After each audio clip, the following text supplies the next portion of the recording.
empieza desde que aparece el hombre en realidad. Miren, 3000 a 1500 antes de Cristo, los egipcios momificaban sus momias y dentro de ellas se encontraban lesiones en cerebro, en corazón y en hígado. Ojo, esas lesiones anteriormente se denominaban males y esos males eran tratados a veces con ciertas sustancias que actualmente ya no utilizamos, ¿no? 600 y 500 antes de Cristo, miren la Biblia, ¿qué decían? Los que son católicos o los que tengan afinidad a la religión, prohibían ¿qué? La carne del cerdo, porque el cerdo es el principal, en este caso, intermediario, porque la tenia es la enfermedad intestinal, pero la tenia deposita huevitos. Esos huevitos, si no encuentran el ambiente adecuado en el intestino, tienen que salir hacia la sangre y después buscar un tejido donde alojarse. Y vamos a ir viendo ejemplos. Y 400 a 350 años antes de Cristo, la cisticercosis porcina fue reconocida recién en Grecia. Sigamos, miren la historia. Bueno, que le gusta ver History también va a encontrar esto, porque hay también inclusive una serie acerca de la infección de neurocisticercosis. Vean desde 1550 hasta 1945 todo lo que ha ido evolucionando, resaltando que ¿quién descubre la tenia? Fisher, en 1789. Por si acaso, aquellos que no roten conmigo, siempre cuando yo menciono algo o resalto algo, es por algo. Anótenlo por si acaso, no les vaya a venir en la pregunta. Asimismo, después en Alemania, empieza la lucha en 1900 con el tratamiento.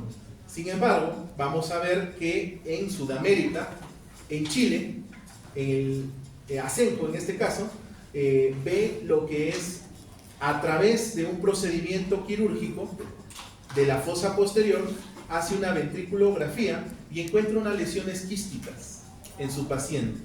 Era un neurocirujano. Y veamos la introducción rápidamente entonces. ¿Qué necesitamos? Cerdos y humanos. Eso grábense.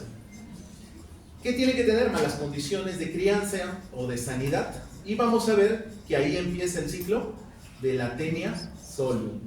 Vean, miren las fotografías, muchos niños, adultos están expuestos y al famoso gusanito, ¿cierto? La tenia solium. Estas producen larvas que pueden llegar hasta el sistema nervioso central o la musculatura. Mensaje importante: la tenia solium es endémica en todo el mundo, así que no hay un lugar endémico, es todo el mundo, incluyendo Huancay. ¿Correcto? Ojo, todo el mundo.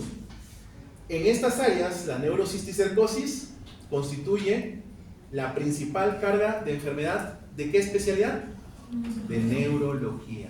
Entonces, cuando ustedes tengan pacientes, dato importante, anótenlo, menos de 40 años, sea recién nacido, sea niño, sea adolescente, sea joven o sea adulto, hasta los 40, que convulsione, sospechen de neurocisticercosis hasta demostrar lo contrario. Por lo tanto, vean la epidemiología. ¿De qué color estamos? Miren, ¿qué países? No, Sudamérica primero. Brasil, Bolivia, Perú, Ecuador, Colombia y Venezuela. ¿Correcto?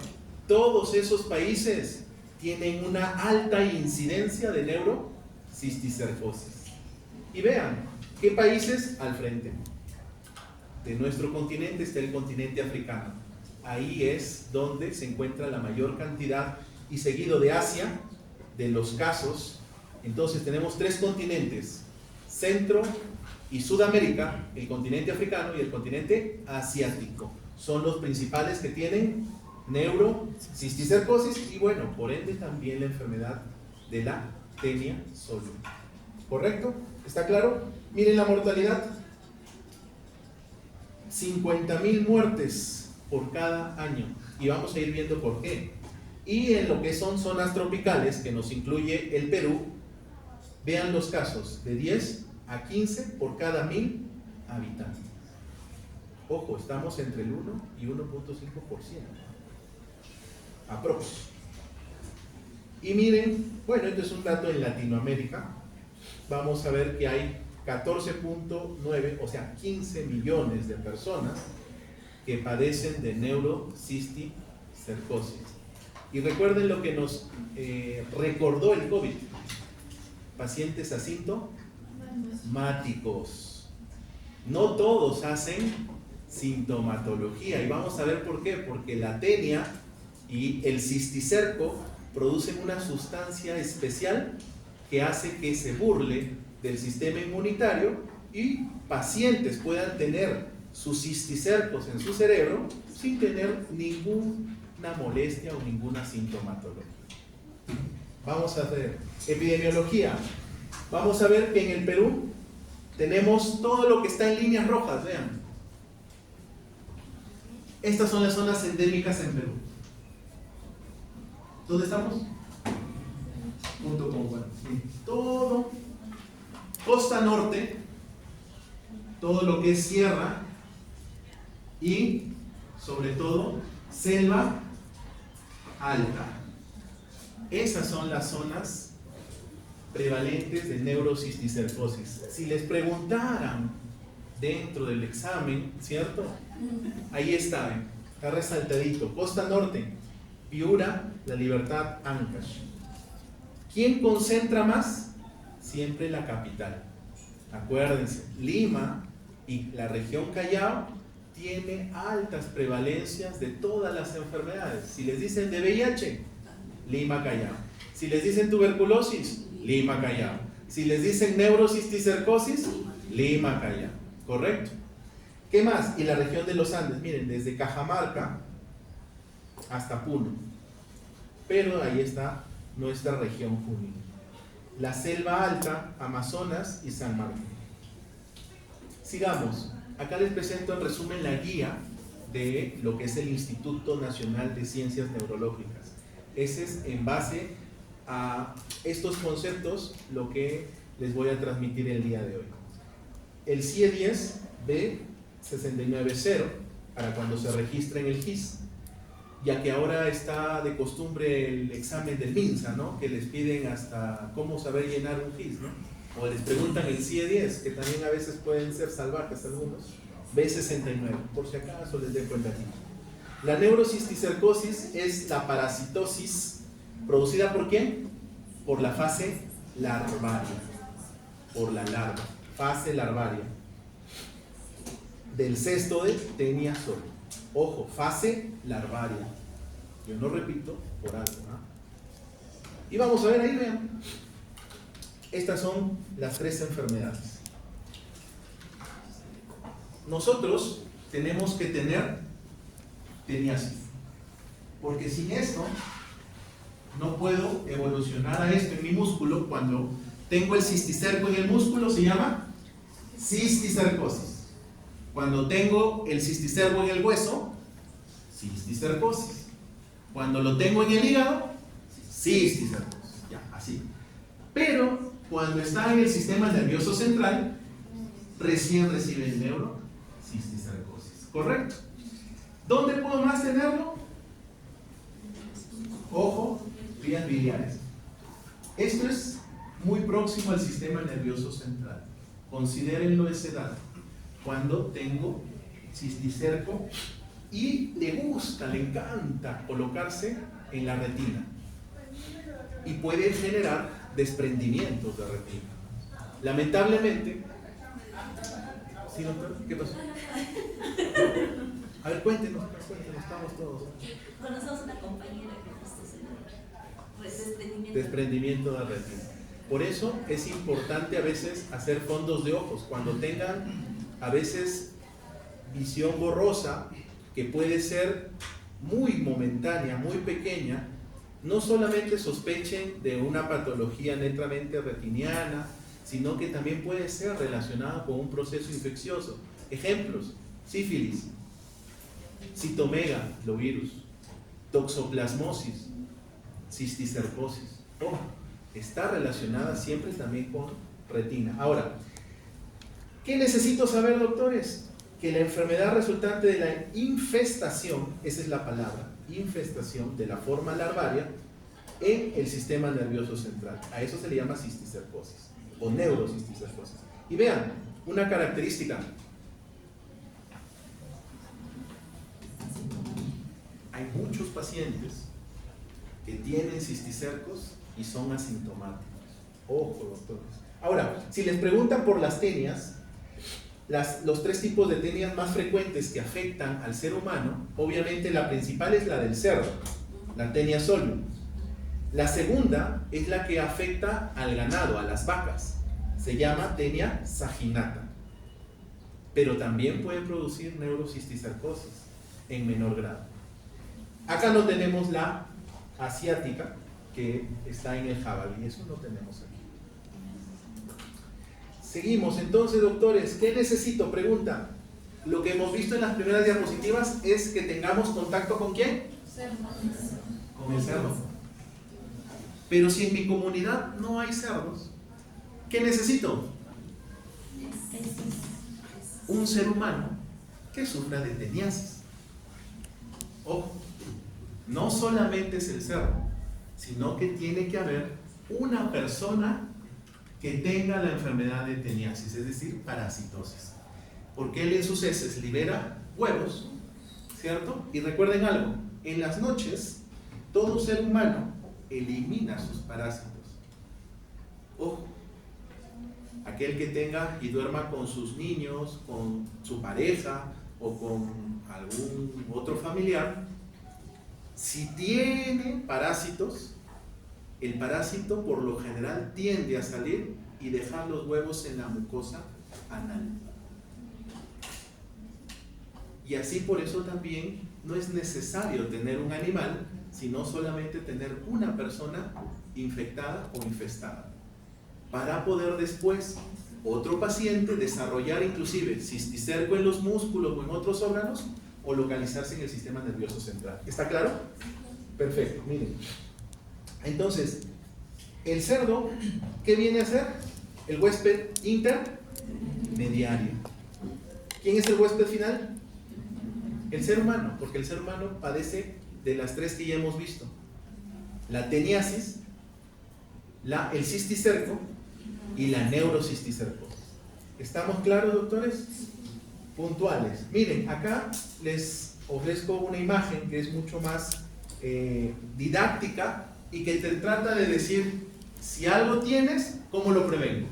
Por ejemplo, si tengo un paciente con tenia, este es el foco. No es necesariamente que tenga que criar al cerdo. ¿Qué pasa? Si no se trata o no recibe el tratamiento, va a eliminar sus heces al medio ambiente. Entonces, ¿qué medidas preventivas tengo que hacer? Dar tratamiento.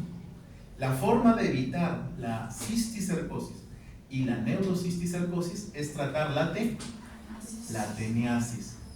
De ahí que también que todo ser humano debe de desparasitarse mínimo una vez al año o máximo cada 6 meses o 2 veces al año. ¿Correcto? Porque si no, puedo yo tener teniasis, que son asintomáticos, ¿cierto? Y generar después otros ciclos. Ahora, ¿qué más? Si voy, me tengo que lavar bien la mano. Esa es prevención. Esas son las dos únicas formas de cómo evitar tener cisticercosis o neurocisticercosis. ¿Les cuesta? No, solamente comprar su agua y su jabón, simplemente, ¿cierto? Muy bien, ¿qué pasa si esto llega a los cultivos, correcto? Y puedes desarrollar la neurocisticercosis. Y la imagen no está por gusto. ¿Qué sexo sufre más de neurocisticercosis? Las mujeres. ¿Quiénes sufren más de cefaleas? Las mujeres. ¿Quiénes sufren más de migraña? Las mujeres. Que pueden ser por diferentes fisiopatologías. Pero ya les he dicho, pacientes menores de 40 con cefalea, piensen en el ciclo del la neurocisticercosis. Bueno, el cerdito y el veterinario, etcétera, etcétera, etcétera. ¿Hasta ahí está claro, doctores? Miren, les presento. Ese es el gusanito, que puede medir ¿cuántos metros? Hasta 7 metros. 7 metros de largo. ¿Correcto? 7. Y miren las formas. Primero son pequeños proglótides, después se van anchando. Mientras más antiguos sean, más anchos. Y estos son los maduros. Toda esta fila es maduro, que después cada proglótide tiene la capacidad de autofecundarse. Y terminan en estas formas, conteniendo miles de huevos. ¿Correcto? ¿Estamos de acuerdo? Entonces, una vez que se eliminan estos, ya sea por el peso, a diferencia de estos pequeñitos, se puede desprender y eliminarse. Y eso es lo que se elimina por las heces. Inclusive a veces por ciertos mecanismos de la digestión, peristaltismo o el tipo de comida, se puede fragmentar y se elimina. ¿Correcto? Cualquiera de estas fases de la proglótide. Estos contienen a esta forma larvaria que es el huevo. Pero el huevo embrionario. Entonces pregunta, ¿cuál es la forma infectante? Se llama la fase larvaria, pero huevo infectivo. Ese es el término. Repito, huevo infectivo. Se ríen por algo, ¿será? Entonces, ¿aquí qué tiene? El embrión, pero ¿cuál es el embrión? ¿Cómo se llama? Esa cabecita. El escólex. La cabeza o escólex. Y bueno, y vean que tiene una capa muy gruesa. Este es en forma tridimensional, este es como un corte. Pero si queremos sacar eso y liberarlo del, por ejemplo, en este caso es la carne de un cerdo, todos esos puntitos blancos vendrían a ser todos ellos que son los cisticercos. De diferentes tamaños, ¿eh? Chiquititos, medianos, grandes, de acuerdo al gusto del cliente. Muy bien, doctores. ¿Qué pasa? Acá viene la patogenia. Entonces tengo un paciente que tiene su tenia solium. ¿Qué pasa? Lo elimina, los huevitos, y tiene que haber un paciente que lo ingiera, ¿no? Se contamina la comida, o los niños que les encanta gatear y no les dicen que se laven las manos y comen algo o se chupan el dedo, se infectan.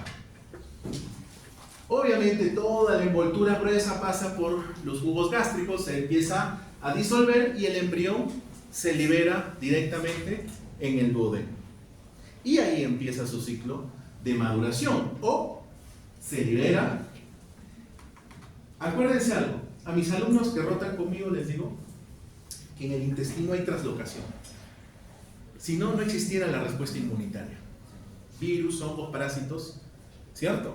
Larvas en este caso. Pasan el intestino y llegan a sangre y circulan.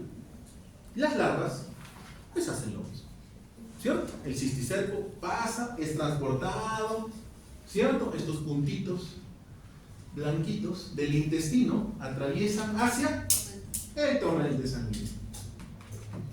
Y en el torrente sanguíneo buscan tejidos que son afines, ¿cierto? ¿Cuáles son? El músculo, todo tejido conectivo, pocas palabras. Pero lo que más le gusta, ¿cuáles son? El músculo, la retina y el sistema nervioso central. Pregunto, ¿en dónde puede sobrevivir? ¿En cuál de los tres? Sistema nervioso y en el ojo. ¿Por qué? Porque son cavidades especiales y tienen barreras. ¿Correcto? Y ahí inclusive pueden crecer de tamaño. Porque nadie les detiene, ¿no? Porque es un tejido blando. En cambio, en el músculo, como han visto en la imagen, son pequeños y no pueden crecer por la resistencia del tejido. Se llegan al hueso, se mueren definitivamente. ¿Hasta ahí está claro, doctores? Sí. Perfecto, sigamos. La hora nos gana porque hay que pasar a otros temas. Estas son las fases. Espera. Me falta esta de acá. Me estaba olvidando esto. Miren, la tenia elabora una sustancia proteica, glucoproteica, que se llama teniastina. Repito, teniastina. Otra vez por si acaso. Teniastina. Así como el adulto, el cisticerco también lo produce. ¿Ustedes han visto el caracol? ¿Alguna vez han tocado un caracol cuando caminan? ¿Qué les deja? Una babita, ¿no? Ya, imagínense eso que produce. Entonces, el gusanito o el cisticerco está protegido porque es una glucoproteína o un inhibidor de la proteasa de serina. Es una sustancia, es una enzima que inhibe esa para evitar ser reconocido por el sistema inmunitario. Entonces, si el cisticerco llega al ojo o llega al sistema nervioso central, va a producir teniastina y no va a ser reconocido por el sistema inmunológico. Y esa es la razón por la que muchos pacientes son asintomáticos. ¿Estamos de acuerdo? Y por eso, mírenme, un montón en el corazón, un montón de cisticercos. ¿Estamos de acuerdo? No se olviden de esa palabra, teniastina. Ahí está la fase de la evolución del cisticerco. Fase vesicular, fase coloidal, fase nódulo granular o también acá le denominan granuloma. Ojo, granuloma. Fase de calcificación. La fase vesicular, acá dice quistes viables, pueden provocar una inflamación mínima. Una vez que se reconoce, sí te va a desencadenar toda la respuesta inmunitaria y por lo tanto el sistema inmune lo va a atacar y va a tratar de eliminar ese quiste, llegando hasta la calcificación. Y ahí hay ejemplos, mírenme. Este es un quiste muy grande que está ocupando espacio, pero no hay edema. No hay edema en el tejido cerebral. En cambio, acá sí hay edema. Ya tengo un halo. Ese halo significa edema. Lo quiero en resonancia. Tengo mucho más efecto de masa. Capta contraste. Cuando hay edema, se capta contraste. Y miren, en cambio, la fase nodular, granular, granuloma, ya no hay, ¿cierto? Fase coloidal, fase fibrótica y que va a terminar posiblemente en una calcificación. Esto ya lo pueden repasar. Estos son criterios ya para ver imágenes, tomografías o resonancias, y hablan acerca de una lesión no quística, foco de edema, vesícula vesícula coloide, que es un intermedio, nódulo granular o nódulo granulomatoso o granuloma, y calcificación. Esto les voy a dejar después para que lo revisen. ¿Está claro? No los quiero confundir, quiero que se lleven cosas muy puntuales y mensajes claros. La neurocisticercosis puede presentarse, dice, con cualquier síntoma neurológico. Más frecuentemente, epilepsia.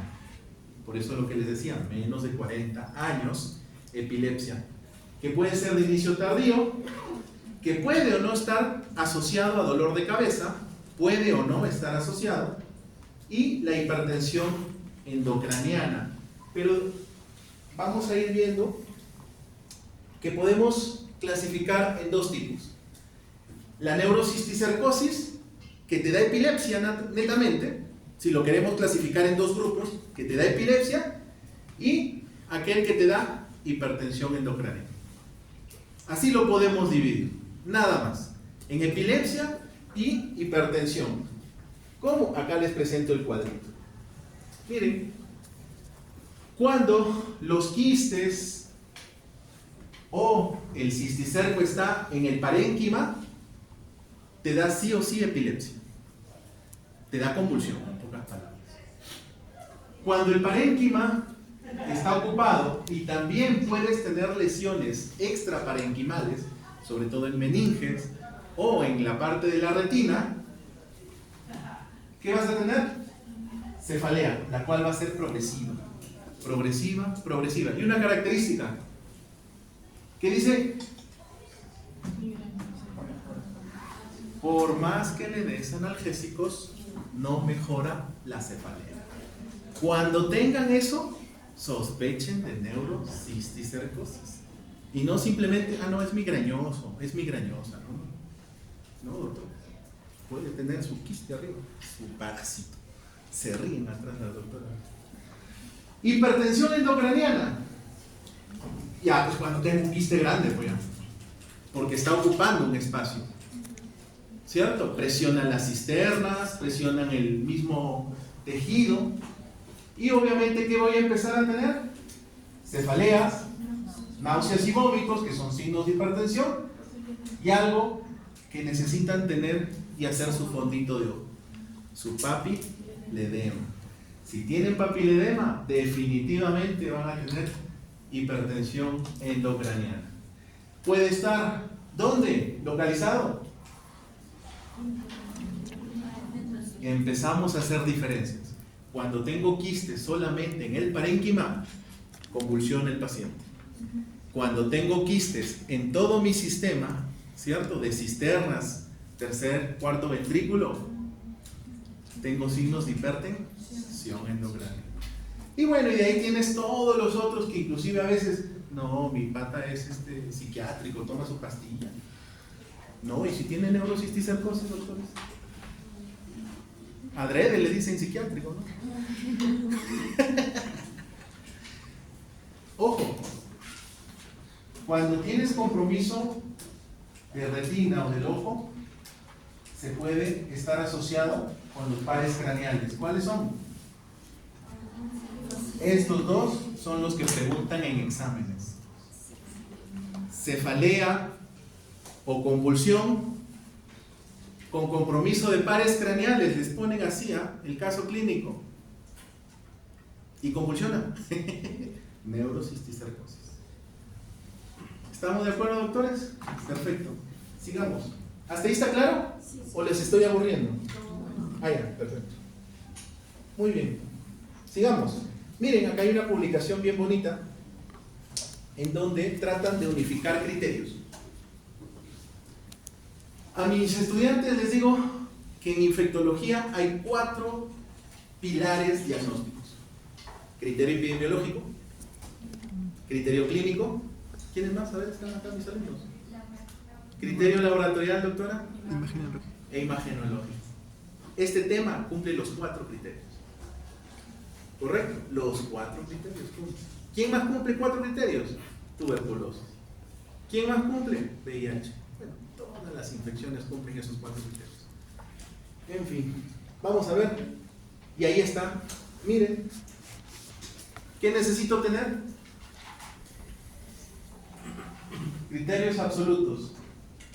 Bueno, pues quien le haga su biopsia, ¿no? Estereotáxica, encuentra el bichito, va a decir que eso es neurocisticercosis.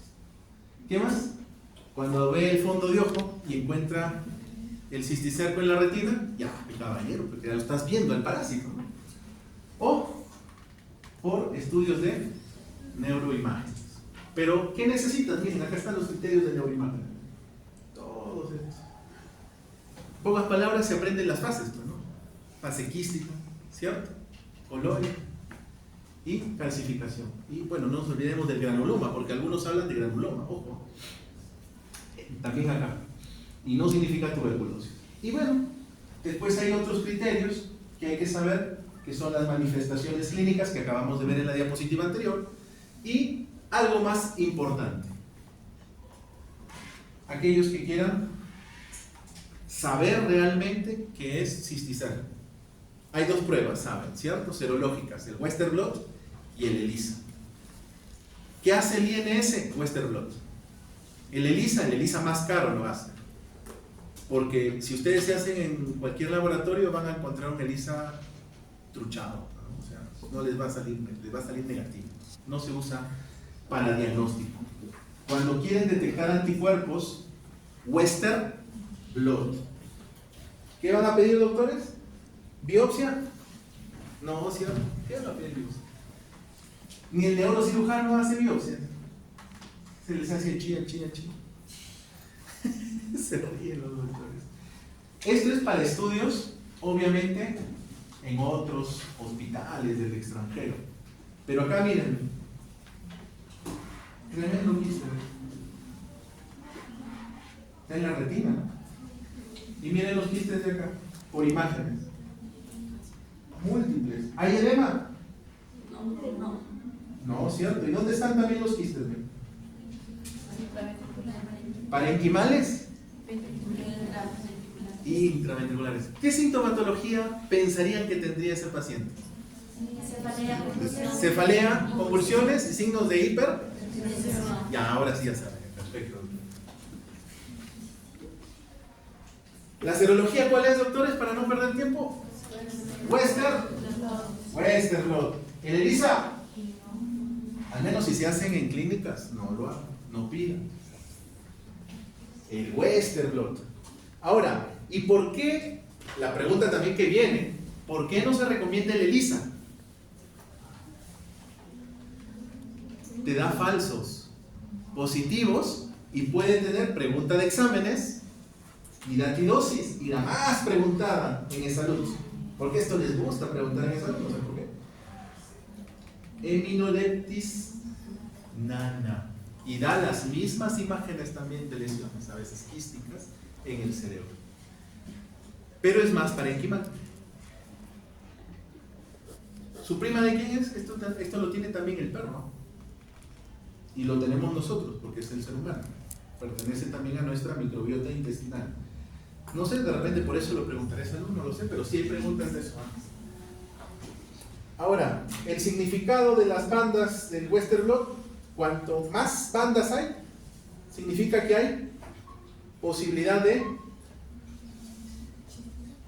cisticercos vivos, o viables, le dicen algunos. Mientras menos bandas haya, menos cisticercos vivos van a tener. ¿Correcto? Eso es solamente la diferencia. Entonces, el mensaje es que la neurocisticercosis, el diagnóstico se basa en ¿qué? En imágenes principalmente, ¿verdad? Imagen o fondo de ojo en todo caso. Y la localización. Ya están empezando a tener esos conceptos. Y se apoya en pruebas serológicas específicas. ¿Por qué? Porque hay falsos positivos. Tengo otras enfermedades que tendría que descartar. ¿Y la prueba de elección cuál es? El Western blot, aunque acá está en inglés.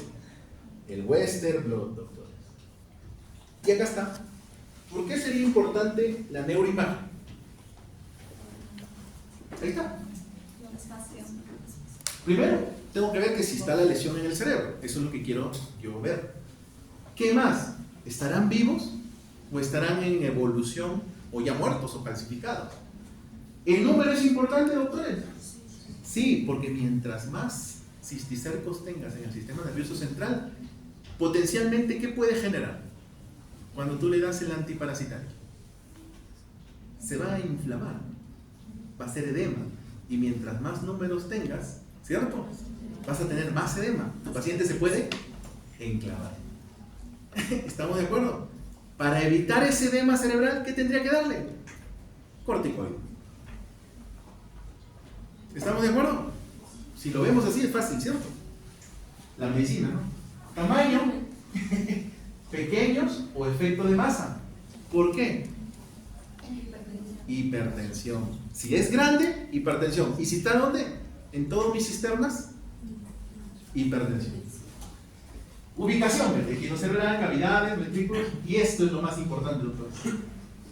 Pregunto, si tiene cisticercos en su tallo, en su bulbo, raquídeo, ¿le van a dar tratamiento? No, ni loco. Ni loco le daría. ¿Por qué? Porque ahí está el centro de respiración y cardíaca. Y si justo está próximo y genera un edema, el paciente se muere. ¿Correcto? Hay situaciones, entonces, para dar tratamiento, y hay situaciones donde no debería dar tratamiento. ¿Correcto? Cuando estén en este lado. Ni en Lima, mis profesores que me han enseñado en el Instituto de Ciencias Neurológicas no querían darle tratamiento. Inclusive decían, démosle un mes de tratamiento de corticoides. Primero para tratar de desinflamar algo y después le veremos si le damos o no. ¿Correcto? Esa es la única excepción. ¿Cuál es la respuesta? Inflamatoria del huésped. Yo no la conozco. Si es inmunocompetente, va a haber una mayor respuesta. Si es inmunocomprometido, intermedia. Y si es inmunosuprimido, ni siquiera respuesta puedo tener, ¿cierto? Pero el tratamiento puede complicar al paciente. Por lo tanto, ¿qué puedo utilizar? Tomografía y o resonancia. En el Instituto, en Lima, de Ciencias Neurológicas, utilizan los dos. ¿Por qué? Porque la tomografía cerebral no tiene precisión de imagen ¿de qué? Del tallo. Que sí lo tiene la resonancia. En cambio, la resonancia no puede ver calcificaciones, que sí lo ve la TAC. Por eso allá utilizan los dos. Y si tuvieran en alguna oportunidad un paciente, pídale los dos, porque yo no sé si con la resonancia no puedo identificar, pero sí puedo identificar lesiones en el tallo. Eso sí me va a ayudar. Pero la fase calcificada no lo va a ver. Y necesitaría también una tomografía. Falsos positivos y falsos negativos. Ejemplo, la siguiente diapositiva. Miren.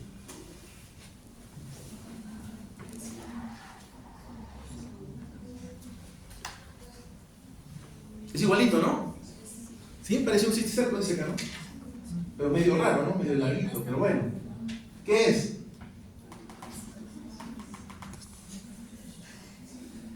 Entonces, de ahí surge la importancia de pedir entonces el Western Blot. Porque puede ser que un paciente menos de 40 años tenga un adenocarcinoma. Sí, sí tiene todo el derecho de tenerlo. Y si no le pido el Western Blot y yo le digo, ya, bueno, con la imagen te doy tratamiento, puedo pecar, ¿cierto? Y me puedo equivocar. Entonces vean que hay lesiones en el cerebro que simulan, son similares o son semejantes a lo que es, y eso es resonancia, ojo, es una resonancia, ahí está. Y miren las presentaciones diversas que tiene la neurocisticercosis. Acá, pequeños, pequeños, pequeños, grandes, grandes, sin edema, uno localizado acá, ¿correcto? Uno irregular, múltiples como coladera, no tantos, pero también en forma de coladera, y acá calcificaciones. Y otros que me alteran todo el ventrículo. Entonces miren que no hay imagen patognomónica de neurocisticercosis. Y aquí viene la importancia de ¿qué? De la clínica. Epilepsia, cefalea y signos de hipertensión endocraniana. Con que se aprendan eso, doctores, van a tratar de tener una aproximación diagnóstica al 90%. Ojo, si es que manejan solo estos tres, porque la imagen, miren, cualquier síntoma neurológico, pero que esté con crisis epiléptica en debut tardío, dependiendo menos de 40, y vean que también tengo en la retina. Si tengo en el cerebro, tengo la obligación de pedir una interconsulta con oftalmología para que le haga su fondo de eco. Mensaje entonces, la neurocisticercosis parenquimal, ya les he dicho, ¿cierto? Crisis epiléptica o epilepsia. Extraparenquimal, sobre todo en el sistema ventricular, ¿cuál sería? Hipertensión endocrinal. Pero puedo tener la combinación de las dos, ojo. Ahí está, ven. Esa es la evolución. Quiste, granuloma, en pocas palabras, calcificación. Hay que ver cómo está la evolución y otra cosa, si hay infecciones masivas. Ojo, ¿para qué? Para que decidan si dan o no tratamiento. O primero dan corticoide y después el tratamiento antiparasitario. Ahí están los dibujitos, bueno, ya no me quiero demorar más. ¿Qué genera cuando está dentro del parénquima? Epilepsia. Ahí están quistes intraparenquimales y también otros que son de efecto de masa. Y vamos a ver algo, se relaciona con el sistema inmune. Estos quistes simples que tienen su escólex, ¿cierto? Si no hay edema, la gran mayoría son viables. ¿Y por qué no hay edema? Porque no ha sido reconocido por el sistema inmunitario. Cuando tienes algo, ¿cierto? Ya hay respuesta inmunitaria. Y este de viable va a empezar a seguir las fases que ya hemos visto. De granuloma, se va a degenerar, obviamente, va a generar granuloma y calcificación. Esto es lo que es la neurocisticercosis extraparenquimal, quistes en su mayoría a hipertensión endocraniana. Ese es el mensaje. Vamos a ver, aquí hay más imágenes. Y hay algo que tienen que saber. La forma de presentación racemosa. ¿Dónde se ubica? En la base del cerebro. Y como ahí no toda la base tiene divisiones, ¿cierto? Un solo quiste puede generar aparentemente múltiples quistes hijos, pero es el mismo cisticerco. ¿Y por qué se dice racemosa? Porque parecen racimos de uvas, ¿no? Racimos de uvas. Pero se trata de un solo quiste. Ojo, de uno solo. Si es que les viene en el examen. Este es el tratamiento. Empezaron, esto es una anécdota que quiero compartirles porque creo que todo estudiante debe de recordar la historia de la medicina. Es de que hubo un neurocirujano en México que tenía a su amigo veterinario que siempre se encontraba y le dice: oye, yo tengo cerditos y le empecé a dar placicuantel, lo sacrifiqué después de 2-3 meses y en la carne ya no tenía cisticercos. El neurocirujano dijo: pucha, a ver, yo tengo unos niños, a ver qué tal si le damos placicuantel. Tuvo una suerte porque el placicuantel es tóxico. El niño sobrevivió, y ahí está la foto, ni siquiera lo habían tapado. La cara, cómo varió, ¿no? Desde 1979 hasta ahora. Ahora sí te piden que le borres los ojitos, pidas el consentimiento informado, ¿cierto? Un montón de vainas. Pero así es, pues. Y mírenme, ese niño desapareció sus quistes en las tomografías. Luego de haberle dado praziquantel. Después de años, siempre en toda área de las ciencias hay dos grupos, ¿no? El que te da la contra y el que te apoya, ¿no? No, sí hay que darle praziquantel. Y los Contreras, ¿cierto? No hay Contreras acá, ¿no? Pero dijeron: no, vamos a darle albendazol. Y empezaron a hacer los estudios, ¿cierto? En seres humanos. ¿Y saben qué? Los que empezaron a recibir praziquantel se morían más rápido que los que empezaron a darles albendazol. ¿Y por qué creen? Por la característica de dañar las capas de la vesícula del cisticerco. Imagino que se rompe más y podría diseminar más. El número de lesiones, quienes tenían más lesiones y recibían praziquantel, desencadenaban la respuesta inmune, el cerebro se hinchaba. En ese entonces todavía no le daban corticoides, ¿cierto? Y por eso el paciente se moría. Correcto. El albendazol es menos, es más progresivo y acumulativo, como quien dice la doctora. Y esos son el efecto de ambos: destruir la membrana, esa gruesa que les mostré en la fotografía, ¿cierto? Destruirla, reducirla. ¿Para qué? Para que el sistema inmune lo empiece a reconocer y lo ataque. Por eso generaba edema. Ahora, el tratamiento da más edema que el ataque del sistema inmunitario. Y el cerebro se hincha más y el paciente se muere. Muy bien. Bueno, ahí están los Contreras, ¿cierto? No, mejor no le des nada, pero igualito se va a morir ese cisticerco, ¿no? Y si convulsiona, pues hay que darle tratamiento anticonvulsivante y se acaba el asunto. Nos evitamos de muertes.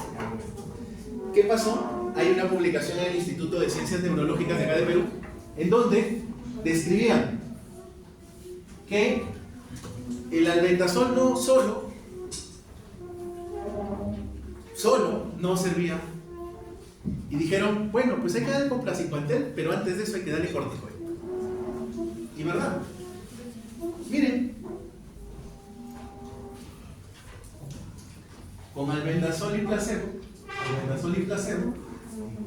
empezaron a disminuir lo que son, en comparación, empezaron a disminuir las convulsiones. Y eso es acá, eso es un estudio en Perú, ¿eh? No es en el extranjero, no es en Brasil, no es en Estados Unidos, como quieran, es acá en Perú. Vean acá, ahí está. Ahí el doctor Héctor García es el líder del área de la unidad de neurocisticercosis en el Instituto de Lima. Lo que es más o menos claro es la terapia antipiléptica y antiinflamatoria, sí o sí tienes que darle al paciente. Ese es otro dato. Quiste que produce efecto de masa, tratado con antiparasitario o con cirugía. Usar antiparasitario o no debe ser una decisión individualizada para cada paciente. Ya les he dicho por qué, el número y la ubicación. Ahí bueno, actualmente las guías que dicen, bueno, algunas, no todas, praziquantel y asócialo también al albendazol. Pero ¿qué más? Dexametasona. No se olviden de su dexa. Y acá también es el mismo doctor, ojo, García, que también publica, en las guías decían darle 6 miligramos de dexametasona. Y veían que sus pacientes convulsionaban, seguían convulsionando, o demoraban en reducir la convulsión o el edema. Y él que dijo con su grupo de estudio, ahora es 8. Pero no está en todas las guías. Pero eso lo aplican en el instituto. Para ustedes, ¿cuánto es la dosis? ¿6 o 8? 8. Ya, el que marca 6, bueno, te jalará. Y acá está. Esta es la última guía de los Estados Unidos de la INSA. Y vean, albendazol solo o albendazol asociado con praziquantel. ¿Y por qué cambiaron? ¿Por qué los gringos ponen esos dos? Por las publicaciones del Instituto de Neurología de Perú. Nosotros tenemos una alta casuística, doctores. Quieran o no, Perú es una zona muy endémica. Y gracias a Dios, al menos con 15 miligramos solo de albendazol o 15 miligramos por kilo día, asociado a praziquantel, pero no olvidarse de ¿qué? Del corticoide, 8 miligramos. Y bueno, ahí tienen las otras, en donde dice, por ejemplo, encefalitis con cisterna, pero acá les estoy resumiendo ya con eso. Ahí, ese es el actuar médico.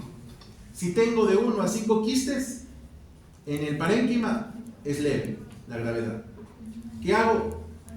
¿Antiparasitario solo o lo asocio con corticoide? Quien les habla personalmente recomienda los dos. Los dos. Moderado es más de 5 quistes. Ahí sí o sí es antiparasitario y corticoides. Le puedes dar 6 miligramos u 8 miligramos. No hay problema. Pero en graves, cuando tengas más de 100 quistes, las dosis son altas. 8 miligramos de corticoide. Y bueno, ahí tienen también los que están en degeneración, que es casi lo mismo en la parte superior. ¿Y quién calcificados, doctores? Ya no necesitan antiparasitarios. Pero a veces lo que yo escucho y veo a veces en las clínicas, a los médicos generales. No, sí, hay que darle tratamiento. Está clasificado todo. ¿Para qué le van a dar?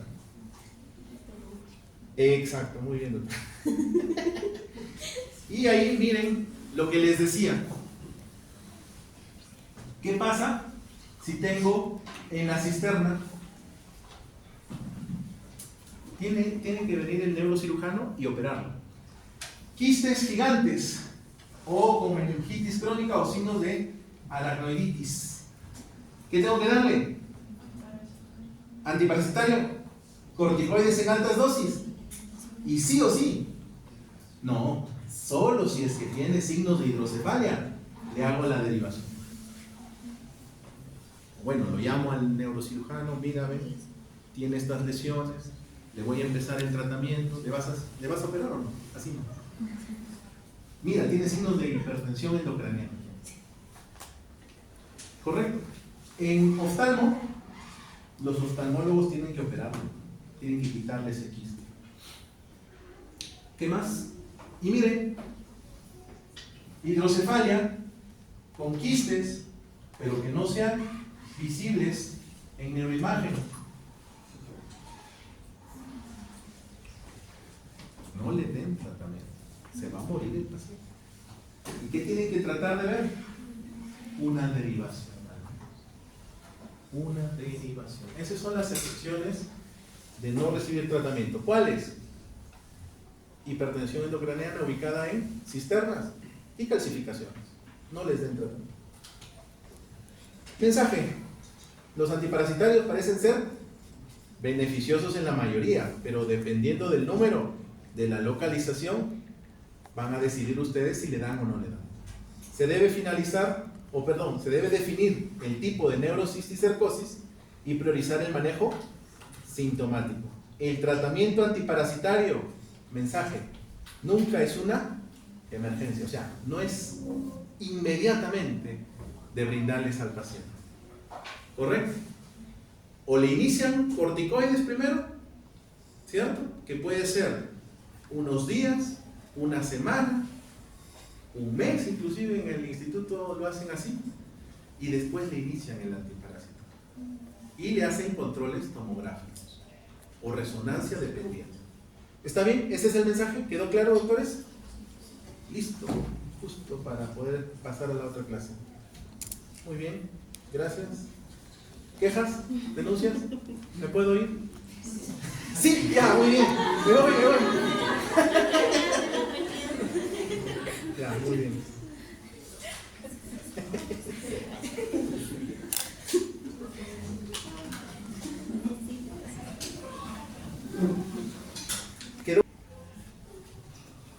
¿Puedes abrir la puerta? Porque hay muchos CO2, creo, que están durmiendo.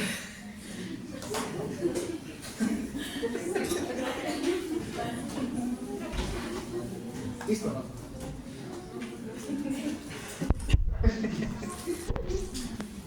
Muy bien, gracias, doctor. Bueno, el día de hoy hablaremos también de meningitis, encefalitis y absceso cerebral. Bueno, ya me conocen, ya me presenté, bla, bla, bla. Ya tengo mis certificaciones. Y empezamos. Introducción. Primero, son infecciones del sistema nervioso central, ¿cierto? Generan un problema de salud personal, comunitario, familiar y público. Estas infecciones representan un desafío para el médico.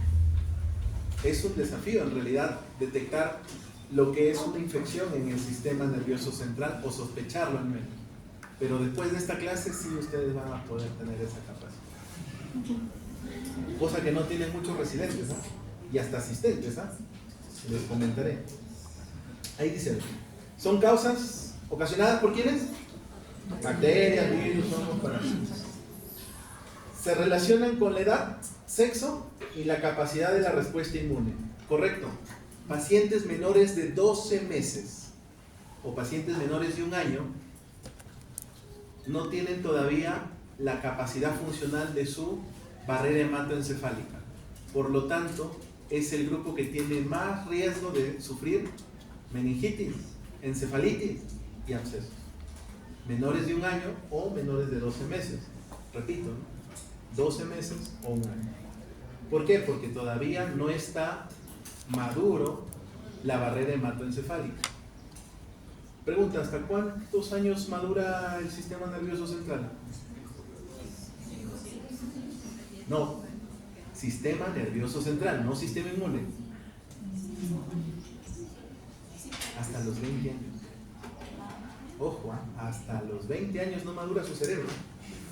Así que por favor, si tienen sus flacos y le dicen no has madurado, claro, el flaco te va a decir no has madurado porque el cerebro todavía madura hasta los 20 años. Sí, dice, ¿no? Sí, dice, yo tengo mi flaco. Muy bien, doctor. Epidemiología.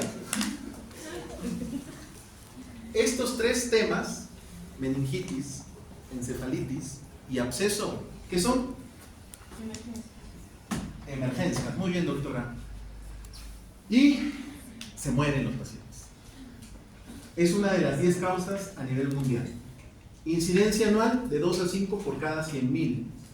Y puede llegar en países con sistemas de salud precarios. ¿Quién es? El Perú. ¿Hasta cuánto?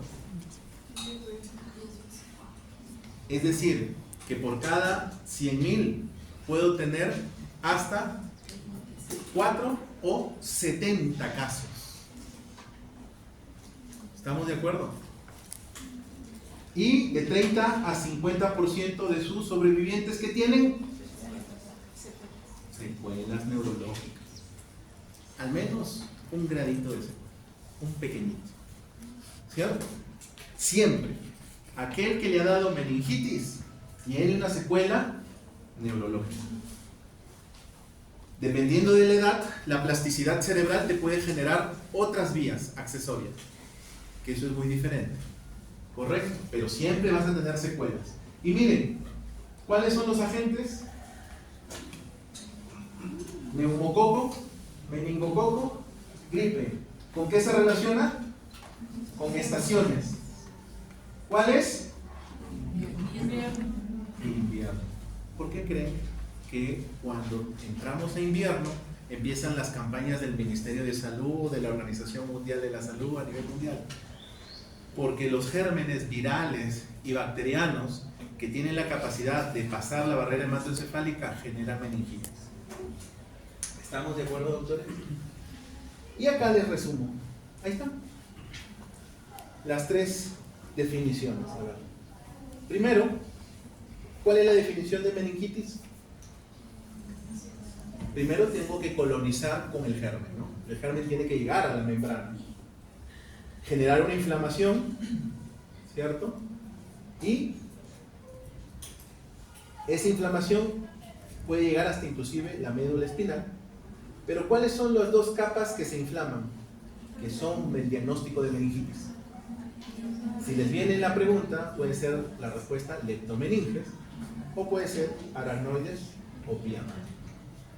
En cambio, la encefalitis es propia de la invasión e irritación del tejido parenquimal cerebral. En cambio, el absceso es una infección focal del cerebro que se encuentra encapsulada. Un ejemplo, la neurocisticercosis, pero es parasitario.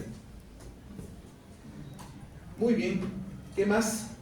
Lo que se caracteriza que este contenido, que contenga pus, células inmunitarias y al microorganismo, y que genera edema, una respuesta inmunitaria. Puede ser única ese absceso o puede ser múltiple. Pregunta de examen, lo que viene acá. ¿Cómo se clasifica? ¿Cuándo digo que es una meningitis o una encefalitis aguda? Menos de 5 días. Preguntas de exámenes. ¿Cuándo digo, acá sería subaguda? Más de 5. Ahí había un error. ¿Y cuándo es crónica? Cuando pasa más de 28 días. Entonces tengo tres formas: aguda, subaguda, que el tiempo, el punto de corte es 5, ¿cierto? Menos de 5 agudo, más de 5 subaguda. Ahí había un error. Y crónica, 4 semanas. ¿Quién se caracteriza por evolucionar 4 semanas? Pues es el absceso. Si yo tengo un absceso, ese absceso nunca va a ser clasificado como agudo, ¿cierto? Ese absceso va a ser clasificado siempre como crónico. Por algo lo pongo por arriba, a su lado. Vamos a ver, según varias publicaciones, cómo puedo adquirir la meningitis, la encefalitis o el absceso. En la comunidad o estando inclusive hospitalizado. Entonces es comunitaria o intrahospitalaria. Ahí vamos a ver qué importante es recolectar los datos. Por ejemplo, la anamnesis. Preguntar al paciente si tiene problemas odontológicos. Si no habla o no me quiere decir, le tengo que examinar la boca. Abre la boca con un bajalenguas, le veo, y si tiene focos de caries, ¿correcto? Inclusive puede tener focos de abscesos subdentarios. Y eso, ser el foco inclusive, no solamente de otras infecciones, sino que también pueda llegar al sistema nervioso central. Que tenga rinosinusitis, definitivamente. ¿Y si vive en la selva? ¿Y si fuera diabético? ¿Y si hubiera tenido un accidente, un trauma facial? Ahí ya empiezo a pensar etiologías, ¿cierto? Porque no solamente va a ser microorganismos del ambiente, va a ser microorganismos de mi mucosa, ¿cierto? Y del ambiente, dependiendo si es una zona tropical, ¿qué tengo que ir pensando? Anaerobios, ¿cierto? ¿Y qué más? Incluyendo hongos. Y si es diabético, pues todos los microorganismos, incluyendo pseudomonas. Entonces vean qué importancia. Igual si tiene problemas en el oído, en la parte respiratoria, digestiva, urinaria, dérmica, etc., pueden ser focos posibles de evolucionar a una infección del sistema nervioso central. Inclusive un trauma, un TEC, una osteomielitis o infecciones de prótesis en pacientes que tienen ya sea cirugías cardíacas protésicas o de traumatología y ortopedia. Para no generarles mayores cosas, estos son los factores de riesgo. Pregunta: ¿quiénes tienen más riesgo de generar meningitis, encefalitis o abscesos? Las edades extremas. Niños y ancianos. Menores de 5, mayores de 60. ¿Y quiénes son los que más sufren? Ya les he dicho. Los infantes y neonatos, es decir, menores de 12 meses, menores de 1 año. Ellos sufren más de meningitis. Y ya saben por qué ahora. Datos sociodemográficos. ¿Quién sufre más de meningitis? Encefalitis. El varón. ¿Quién sufre más de neurocisticercosis? La mujer. Perfecto. ¿Y quién más? Miren, la raza afroamericana. Donde hay hacinamientos también es un factor de riesgo. Exposición a patógenos. Bueno, ahí tenemos los que ya hemos visto. Y sobre todo, tienen que clasificar a su paciente, como les digo a mis alumnos, no es lo mismo evaluar a un inmunocompetente, un inmuno comprometido, que un inmuno suprimido. ¿Y por qué? Porque cada grupo tiene un agente prevalente, y de acuerdo a la edad y de acuerdo al sexo. Y eso lo vamos a ir viendo acá, en etiología. Por ejemplo, ahí está, las etiologías bacterianas. Ya sea en cualquier edad, ¿qué tengo que pensar? Siempre la posibilidad de que pueda ser tuberculosis. ¿Por qué? Porque vivimos en Perú. Y en Perú hay alta prevalencia de tuberculosis. Pero de acuerdo a la edad, mírenme, si yo les pregunto, ¿cuál es el agente más frecuente en los recién nacidos? Bueno, mi grupo debe saberlo, ¿no? ¿Quién, doctora? Fuerte. Ahí está escrito, doctora, por si acaso. Ahí está. El Streptococo agalactiae. ¿Dónde vive? En el pezón de la mamá y en la zona vaginal. Entonces, si el bebé nace por vagina, se va a colonizar.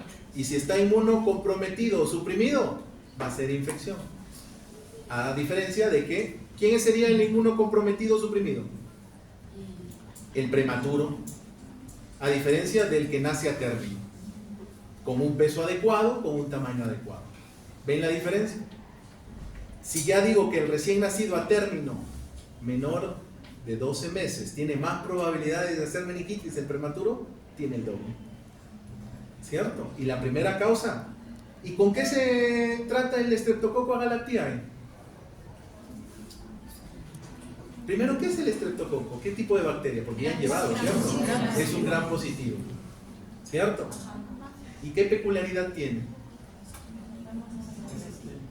Que tiene un grado de resistencia. Por lo tanto, ¿con qué lo tratan?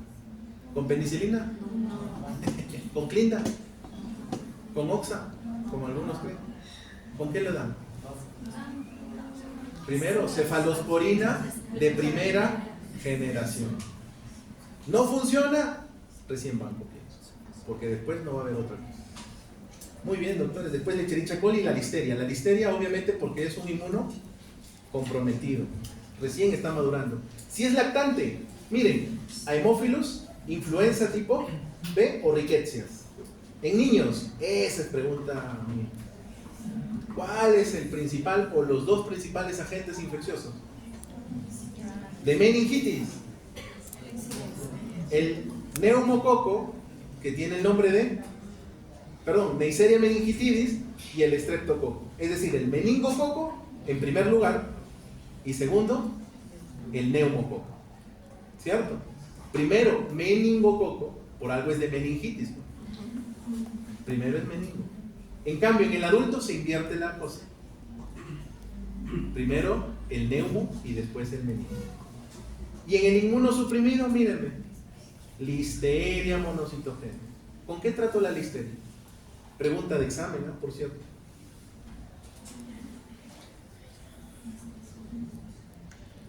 Con ampicilina.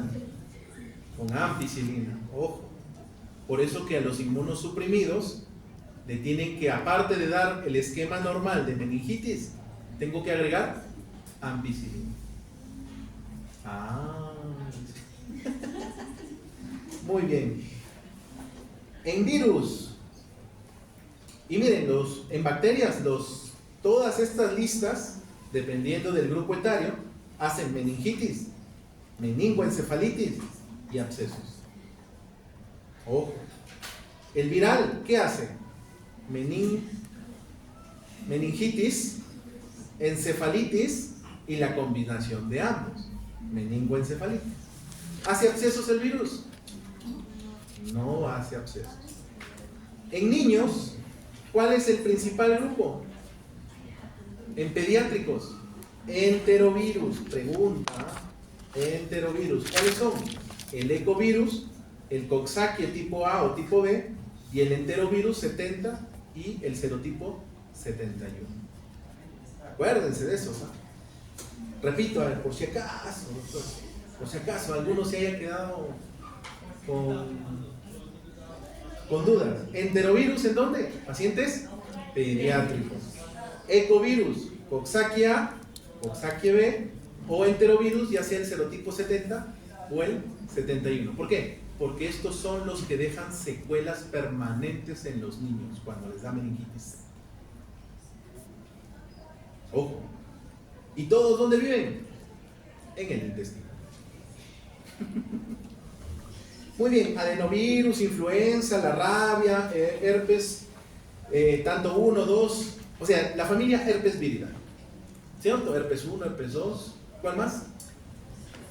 Citomega, Epstein-Barr, ¿cierto? El herpes tipo 6, el herpes tipo 7, el 8 no, pues porque es de inmunosuprimido porque da el sarcoma de Kaposi, ¿no? Eso no, ese solo en VIH lo voy a ver, el herpes 8. Muy bien, el poliomavirus, y esto quiero que se acuerden porque esto les va a venir en su examen, el virus JC. el John Cunningham. John Cunningham, de VIH. ¿Qué te da? No, acá esto te da. Una encefalitis. Encefalitis, John Cunningham. ¿Qué te da? La leucoencefalopatía multifocal progresiva. ¿En quién? En el VIH. Y esto le destroza el cerebro a ese paciente. ¿Cuándo aparece este herpes? Cuando el paciente VIH en estadio SIDA tiene menos de 20 de CD4. Algunos dicen menos de 50. Cualquiera de las respuestas sería válida. Parásitos. Miren, da meningitis, encefalitis, meningoencefalitis y abscesos. Preguntas de exámenes. Para mí, en el hospital, la primera causa es toxoplasmosis.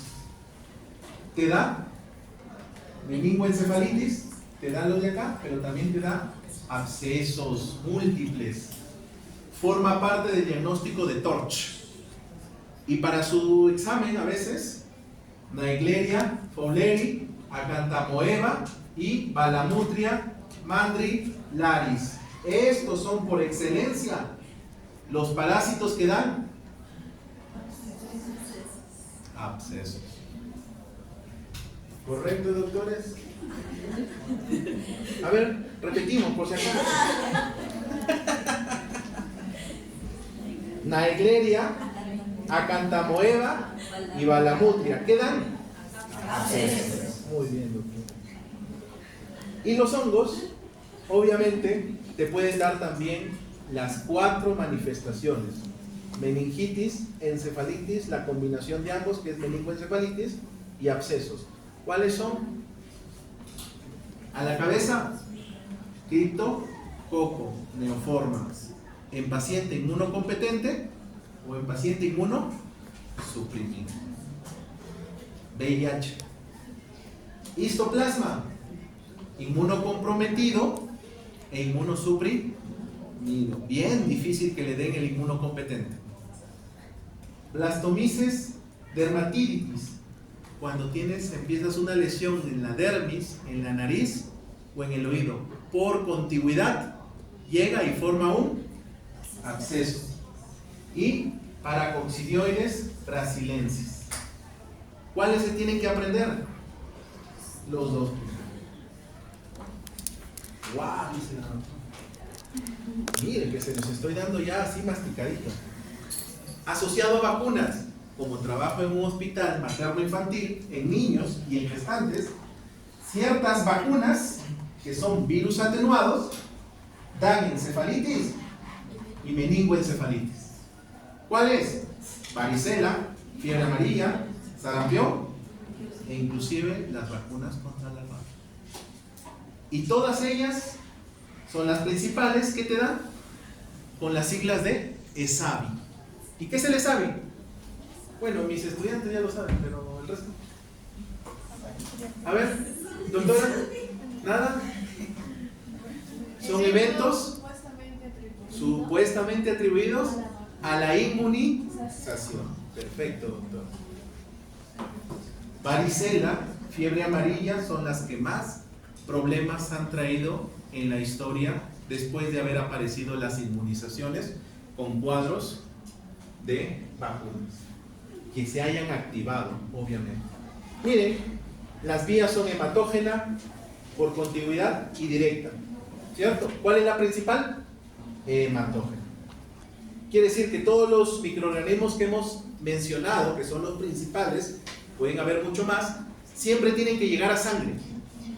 Y de sangre, recién llegar al sistema nervioso central. Recuerden, ¿cuáles son las zonas desprotegidas que no tienen lo que es la barrera hematoencefálica? Hay ciertas zonas en el cerebro, pero ¿cuáles son las principales? ¿Dónde se produce el líquido cefalorraquídeo? En los plexos coroideos. ¿Los plexos coroideos tienen barrera hematoencefálica? No, pues, porque si tienen no producirían. Son las zonas más vulnerables por donde inician. Por eso el paciente puede generar meningoencefalitis. ¿Cómo llega? Por esa vía. Pasa de la sangre al líquido a través de los plexos. Llega en el líquido, puede adherirse a las meninges, generar un cuadro de meningitis. Si solamente está en el líquido, puede generar una irritación de las meninges, sigue siendo meningitis. O llegar al mismo tejido parenquimal y generar una encefalitis. O la combinación de ambos. Y finalmente, si llega el toxoplasma, por ejemplo, que era un parásito, y se adhiere a esas zonas, ¿qué produce? Hidrocefalia. Si es que llega el quiste y llega y se prende en los ventrículos, ¿qué deja?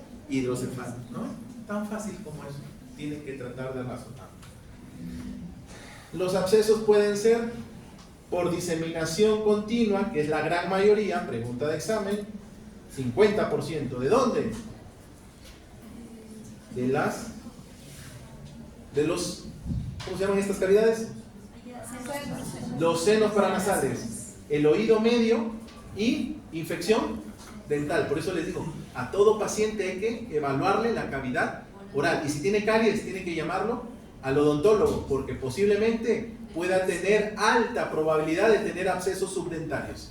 Y ahí hay un foco infeccioso. Y bueno, ahí tienen los demás, pues hematógeno y todo lo demás. Ese es para abscesos, ojo, para abscesos. Para meningitis y encefalitis, ¿cuál es la principal vía? Hematógeno. Perfecto. Ahí está la clínica. Vamos a ir viendo encefalitis hasta donde nos dé. Meningitis y absceso. Vean que, ¿cuándo es agudo, doctores? Encefalitis o meningitis, menos de 5 días. Subagudo, más de 5 días. Y absceso, más de 4 semanas. Ahí están. ¿Cuál es el promedio? Vean, el cuadro característico se presenta entre el tercer y quinto día. El cuadro característico se presenta de 5 a 7. Por eso les digo, apréndanse 5, menos de 5, más de 5 y se acabó el asunto. Acá, en el absceso, el promedio es de 7 a 10 días. Pero no todos los pacientes encajan en ese tiempo de enfermedad. Mentira. Más encaja en un tiempo superior a eso o dentro de los 28 días desde que empiezan las molestias. ¿Cuáles son las características? La tríada de fiebre, cefalea, alteración del estado mental. Ahí está para lo que son encefalitis. ¿Cuáles están en letrita más gruesa? Fiebre. Confusión. En ese orden. Ahora, y les pregunto, en niños, ¿el niño se va a quejar de dolor de cabeza? No. ¿Cierto? ¿Fiebre puede haber? Depende. ¿Cierto? Depende del microorganismo que genera la respuesta inflamatoria. Pero ¿qué voy a ver? Porque son las edades extremas. Confusión. Perfecto, doctora. Alteración de la conciencia por sí solo en paciente pediátrico o geriátrico. Yo ya tengo que estar pensando en posibilidad de compromiso del sistema nervioso central. ¿Correcto? ¿Por qué? Porque en el anciano puede haber o no fiebre. Confusión. Ese es lo más característico. Por eso apréndanse en los extremos. Ahora, todo lo que leemos, todo lo que nos dicen de clase de meningitis, encefalitis, esto es en el adulto típico. En el adulto. Pero cambia cuando voy a pediátricos y cuando voy a geriátricos. Y les complico más la vida. Pacientes oncológicos. ¿Hacen fiebre? Sí. No. No hacen fiebre. ¿Por qué? Porque ellos tienen quimioterapias, antibióticos, profilaxis, que inhiben ¿qué? La interleucina 1 y 6. Por lo tanto, ellos no van a padecer de fiebre. Y hacen neutropenia, afebril inclusive, sin fiebre. Convulsionan, claro, ellos convulsionan, confusión y otras manifestaciones. Por eso les digo, vean en qué tipo de paciente están evaluando. Ahora, el absceso. Fiebre, cefalea y déficit motor. Esa es la triada clásica.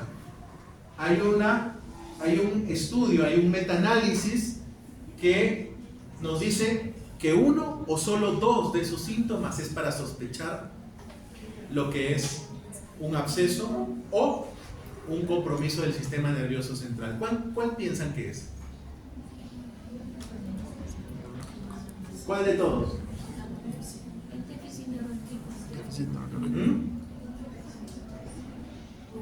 A ver. ¿Esto o esto? ¿Qué ven más acá? A ver, ¿qué ven más acá? Focalización. O sea, déficit motor. ¿Cierto? ¿Con qué? ¿Asociado con qué? Con fiebre. ¿Cierto?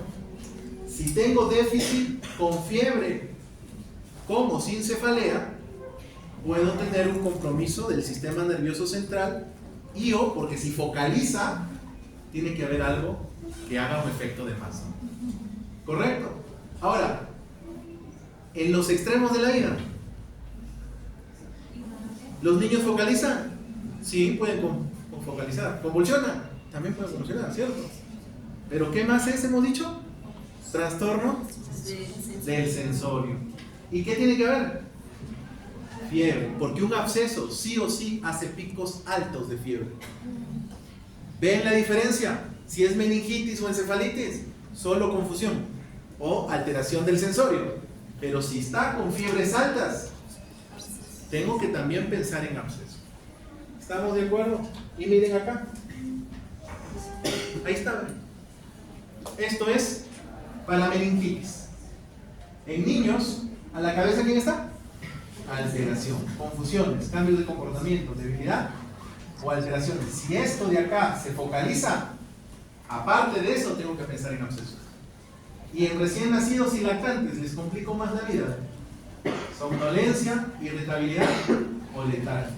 Por eso les digo que si tiene inclusive desinterés en la lactancia, algo raro está pasando con ese pequeño. ¿Dónde es el foco?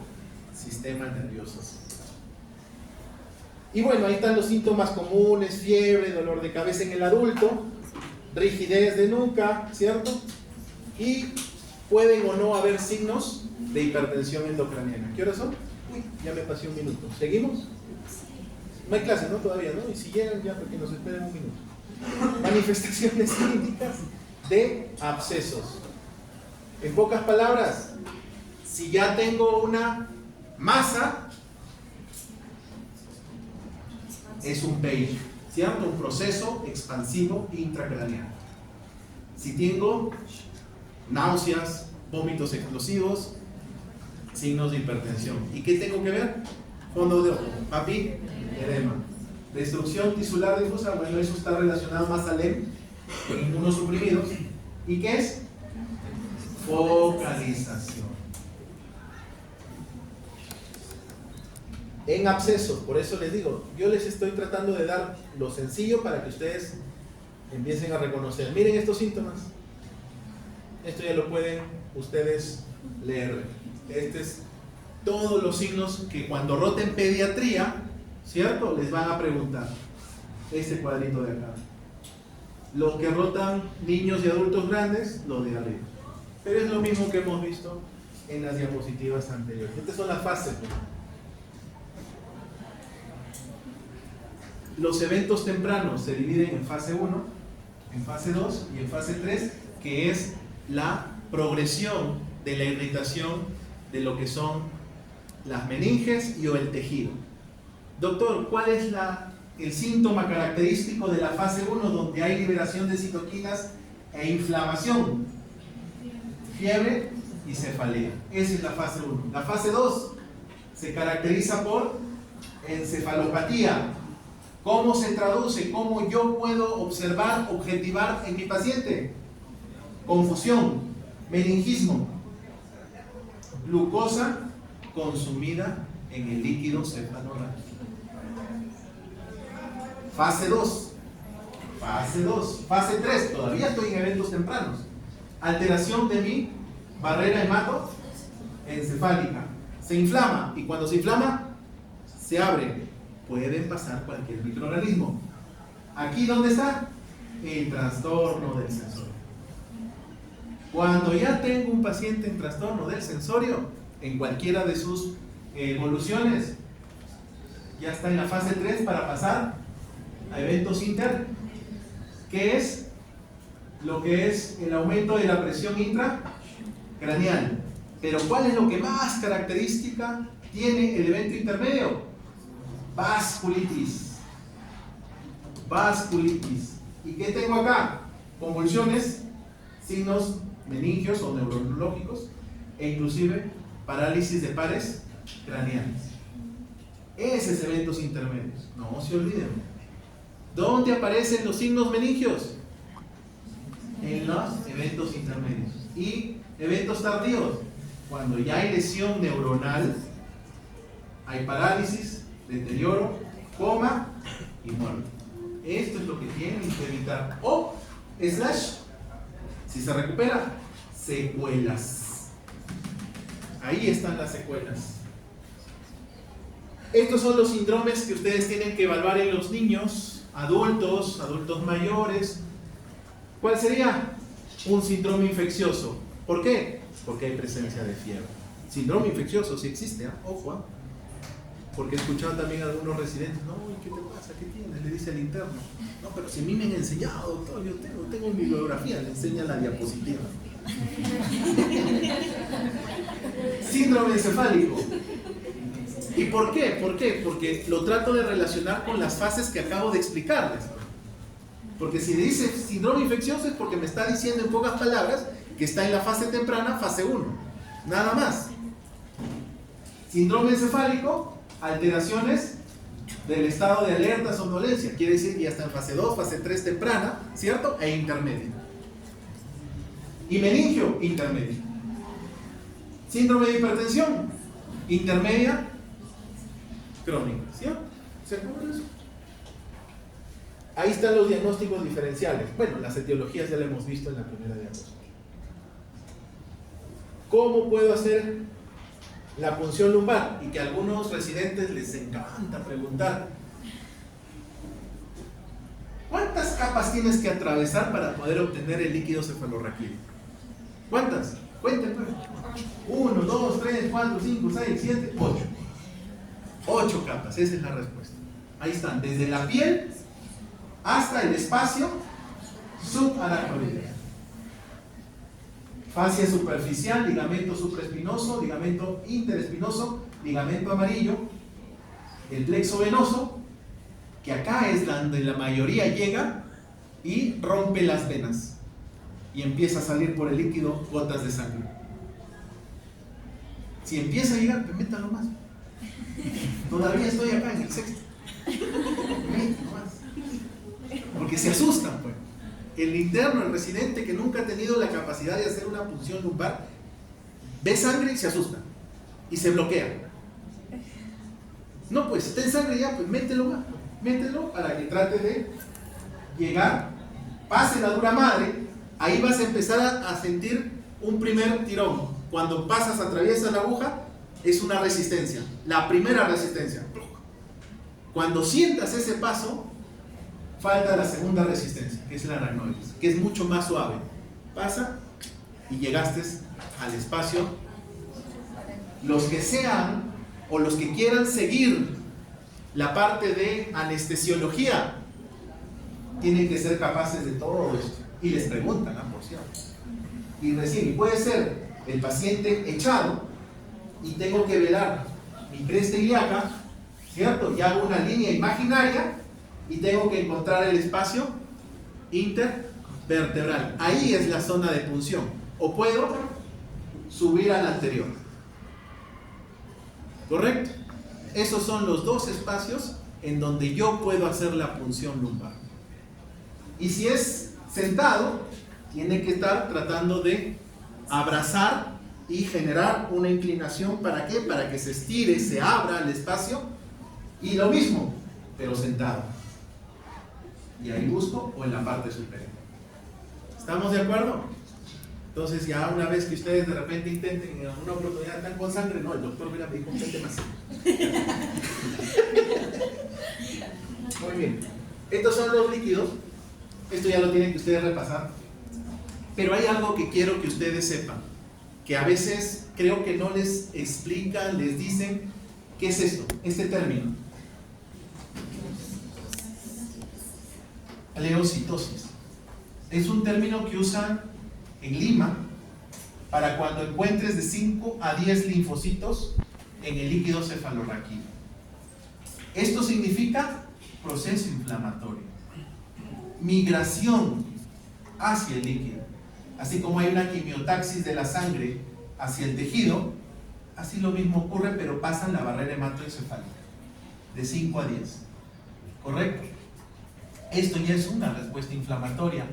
He escuchado residentes que dicen, doctor, tiene 8 de linfocitos. Está normal, doctor. Normal, le digo, ¿dónde está normal? Si el paciente estuviera en su casa, entonces no estuviera hospitalizado. Doctor, tiene 2 de célula. ¿Ya? ¿En qué etapa del proceso inflamatorio está? ¿Cierto? Las literaturas te dicen que de 0 a 3 es normal. Otras literaturas te dicen de 0 a 5.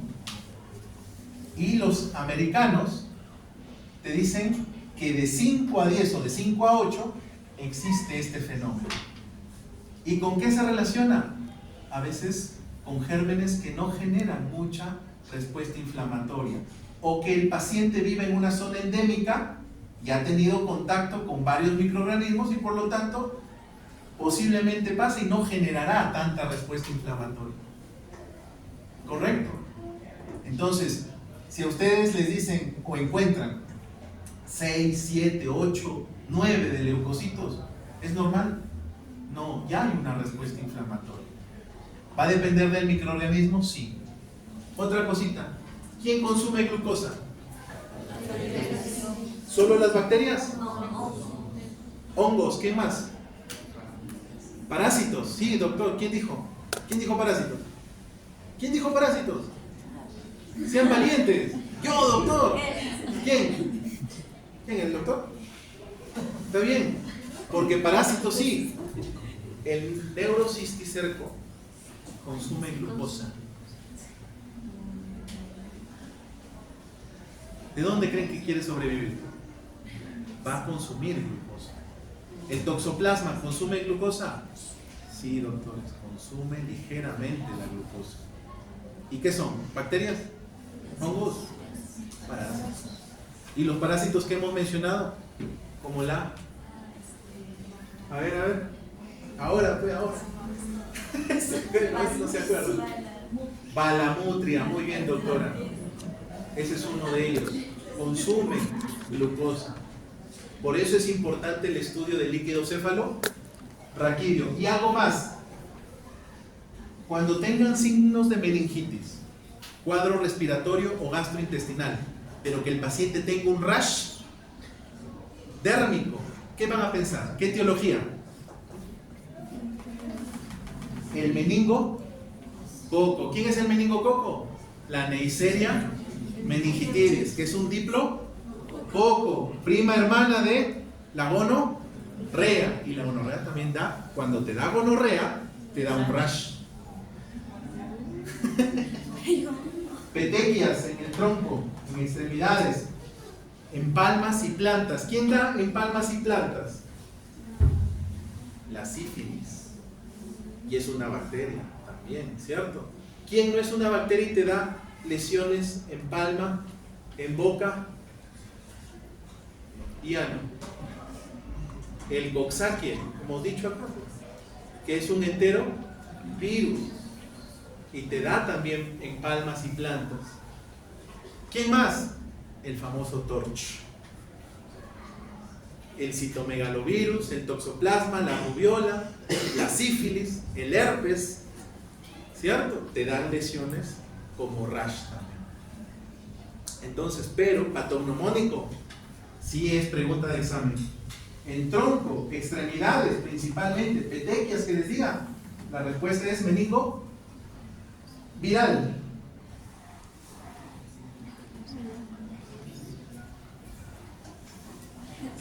Eso de acá. Y fotofobia. ¿Quién da eso?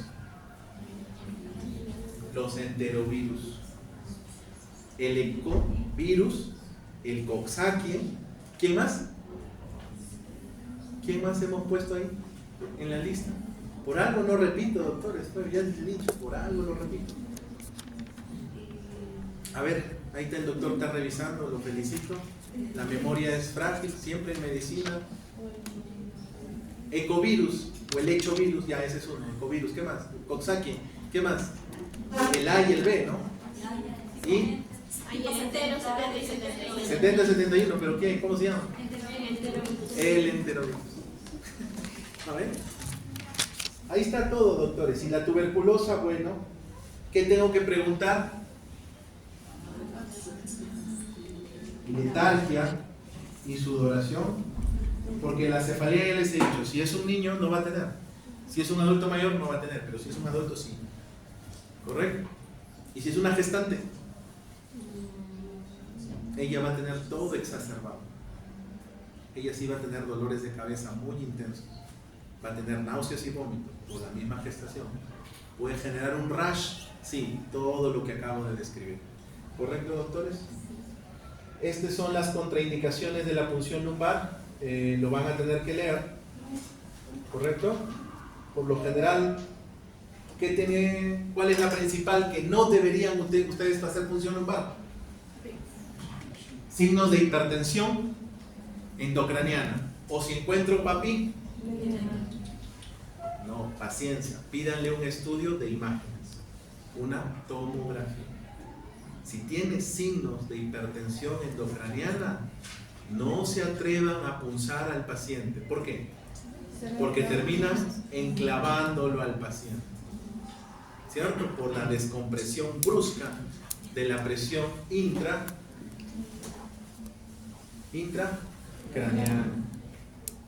¿Qué más? Y doctor, en la zona donde iba a hacer la punción tiene una psoriasis y está sobreinfectada, o tiene una lesión de leishmania, ¿le voy a punzar? No, o sea, si tiene una infección en la zona de punción, nunca lo punzas. Para que se rían, pero para que aprendan, porque así se aprende, ojo, así se aprende.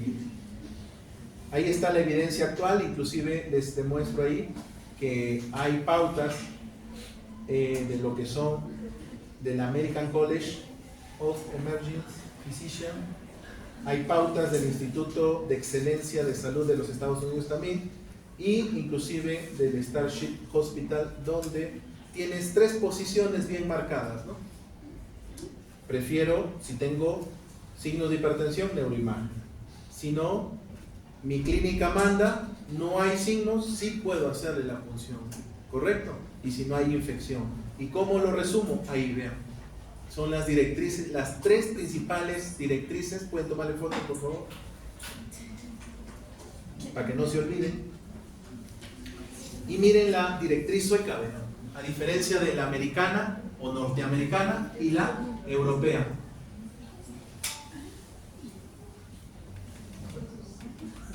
Y esto, nada más. Signos de hipertensión para ellos es lo único que contraindicaría. El resto ellos sí lo hacen. Sí hacen sus funciones. El americano y el europeo es un poco más prudente. Bueno, tiene algo, mejor le tomo una tomografía. El peruano es más recontra, ¿cierto? Yo no le hago la función, tómenle primero la tomografía, la resonancia y después me llaman, dicen. Miren, el uso de la directiva sueca que fue muy controversial en su momento, pero hicieron un metaanálisis, un seguimiento para ciertos pacientes y efectivamente, miren, se redujo la mortalidad con esos criterios hasta en un 33%, demostrando que a veces las guías americanas o las guías europeas no necesariamente tienen la razón. Miren, y el aumento de resultados favorables, ¿por qué? Porque si detecto una alteración en el líquido que me haga sospechar, ya sea bacteria, ya sea virus, ya sea hongo o tuberculosis, ¿cierto? Tengo la posibilidad de actuar y dar un tratamiento dependiendo del análisis citoquímico. y algunos pacientes se salvaban más rápido o evitabas alguna secuela. Diagnóstico del BEC, miren ahí, ese es lo que yo les decía. ¿Cuáles son los 3 principales gérmenes bacterianos? Meningococo, Neisseria meningitidis, estreptococo y en inmunosuprimidos, listeria. ¿Con qué se trata la listeria? Ya está, ya. ¿Con qué se trata la meningitis y el estreptococo? Con céfalosporinas de tercera generación. Muy bien, doctor. Ceftriaxona, ¿cierto? Ahora, en niños prefieren utilizar una cefalosporina que se llama cefotaxima. ¿De primera, segunda o tercera? Segunda. Miren, tengo caso sospechoso, tengo que preguntarme, en los primeros 10 minutos que llega mi paciente, tengo que ya preguntarme cuál de los 3 bichos es, ¿cierto? ¿Tiene criterios clínicos? Ahí está. Si tiene rash o no. Si tiene rash, la Neisseria. Si no tiene rash, hay que buscar cualquiera de los otros agentes. Y miren, el 95% solamente de todos esos signos y síntomas, solo 2 van a prevalecer, ya sea de cefalea, fiebre o meningitis o el rash. Solo 2, ya les he dicho por grupo etario. Y miren, entre los 20 minutos y 50 minutos, ¿qué necesito tener? Tomar hemocultivos, tener un acceso venoso, ¿cierto? E iniciar antibióticos profilácticos o no, empíricos. Pero ¿en base a qué? A todo lo que ya he visto inicialmente. ¿Qué le pido? Hemograma, reactantes de fase aguda, ¿cierto? PSG, proteína C reactiva, glucosa, buscar la evaluación de la parte urinaria en forma indirecta, ver el perfil de coagulación, la parte hepática, y sí o sí tengo que pedir análisis de gases arteriales y electrolitos. Finalmente, tengo que ver y preguntarme, ¿hago la PL o no hago la PL? ¿Cierto? Ya les he dado las herramientas y hay que ver cuál sería, y signos de hipertensión, ¿cierto? Papiledema o infección de la zona donde voy a hacer la punción lumbar. Si no, sí puedo hacer la punción, ¿correcto? Y si se cumplen los criterios, pues tengo que primero hacer en todo caso un estudio de imágenes para descartar signos de hipertensión endocraniana o alguna lesión de masa. Y vean, bueno, ahí puedo iniciar los antibióticos. Miren, ahí está. Cefotaxima, ceftriaxona, cefota, por eso en niños, ceftriaxona, vancomicina. ¿Por cuánto? De 7 a 10 si es Haemophilus influenza, y si es Streptococcus pneumoniae o neumococo, no se atrevan a dar menos días. No, doctor, yo leí la última guía, tal. No les recomiendo, secuelas va a quedar. Y la listeria adicional, ampicilina. ¿Por cuántos? 21 días. ¿Para el paciente qué? Inmunosuprimido. ¿Aminoglicósidos puedo utilizar? Claro que sí. Gentamicina, menor mortali, pero ahora hay resistencia, ¿cierto? Pero hay que ver factores de riesgo de resistencia, si no, sí lo puedo usar. Inmunocompromiso, inmunosupresión severa, banco, ampi, cefepime o carbapenems. Y acá quien empalma, los pacientes oncológicos, que ya les he dicho que tienen más susceptibilidad. Vamos por acá.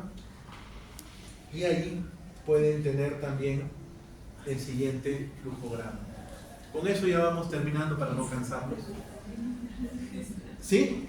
Ya estoy cansada. Y era ahora, si la PL es segura, pues tengo que hacer mi análisis citoquímico. Para eso hemos visto la parte de el líquido cefalorraquídeo. Si no, tengo que usar primero estudio de análisis. ¿Cuál es el análisis? La resonancia, doctores. Es lo mejor. ¿No tengo resonancia? Bueno, una tomografía. Y ya les he dicho qué posibilidades tienen a favor y en contra ambos estudios. Pero en el neurocisticercosis, ambas se recomiendan. Responder si la terapia es satisfactoria, bueno, mantenerla, continuarla y después darle de alta. Y si no, hay que ver, reevaluar todo el caso de nuevo. Empezar a preguntar, ¿qué fallé en la anamnesis? ¿Qué fallé con el tratamiento?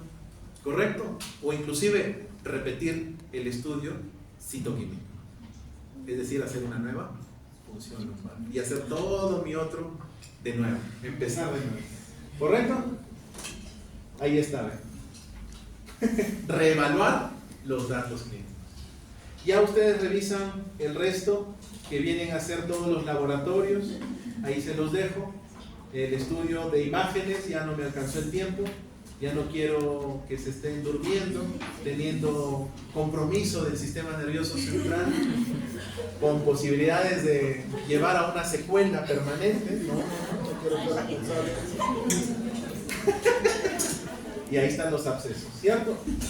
Acuerden que esto sí quiero que se quede antes de terminar.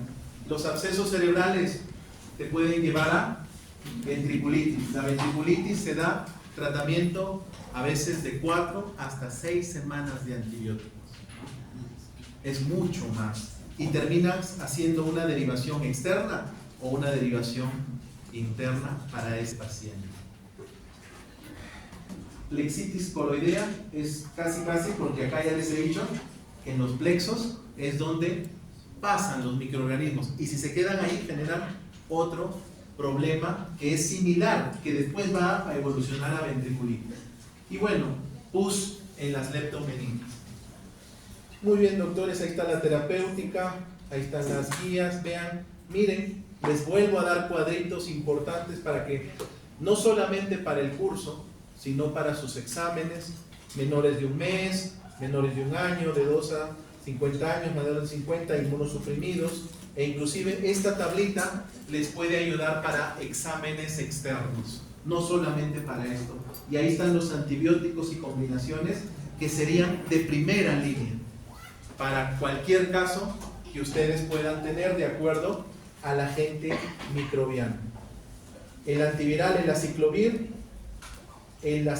para cuando tengas que corregir inclusive para neonatos, o el ganciclovir, que es simplemente para citomegalovirus. Ahí está el ganciclovir cuando se tenga que corregir cuando hay incuria renal. Toxoplasmosis, pregunta de examen, eso sí también. ¿Cuál es el tratamiento ideal? Pirimetamina con sulfadiazina, ¿correcto? Pero no tenemos acá. En Perú no hay. ¿Qué le van a dar? Trimetropin sulfa-metoxazol. Aunque en Lima les encanta dar trimetropin junto con clinda. Pero la clinda tiene otros efectos a nivel gastrointestinal y hepáticos. Les sugiero que traten de ver cuando en su práctica clínica den tratamientos. Quien les habla prefiere dar solo trimetropin con sulfa asociado a ácido fólico. ¿Por qué? Porque todos estos alteran el ciclo del ácido fólico, incluyendo el aciclovir, incluyendo el ganciclovir. Por eso que asociarlo tal vez con ácido fólico sería una mejor opción. Muy bien, doctores, muchísimas gracias con todos ustedes. Lo dejo